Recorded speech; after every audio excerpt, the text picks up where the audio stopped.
Alright, let's play a quick game of truth or myth about ancient Rome.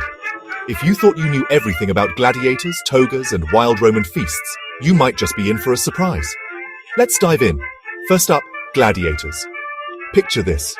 Every fight ends in a dramatic death, enslaved warriors battling for their lives, right? Well, not exactly. Sure, many early gladiators were enslaved people or convicted criminals, especially back in the 3rd century BCE. But by the time the Colosseum opened in 80 CE, things had changed. Free men and even retired soldiers signed up to become gladiators. Yep, on purpose. Why? Fame and a steady paycheck. Gladiators even formed their own guilds, which took care of their families if they died. Plus, most fights didn't end in death. Training a gladiator was expensive, so letting them die every match just wasn't good business. Now, let's talk fashion. The toga, the ultimate Roman outfit, right? Hold up, most Romans didn't wear togas every day. Those were reserved for male citizens at official ceremonies, usually thrown over their tunics for that classic look.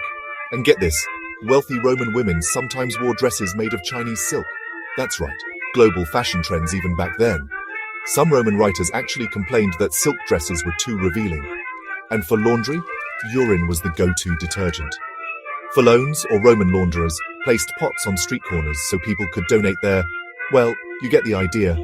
The ammonia in urine made it perfect for getting those tough stains out. Moving on, Roman dining. Ever heard of the vomitorium? It's not what you think. It wasn't a room where Romans purged after feasting.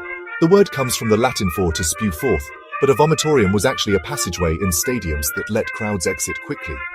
As for food, the Romans loved a sauce made from fermented fish guts. Sounds intense, but hey, every culture has its acquired tastes.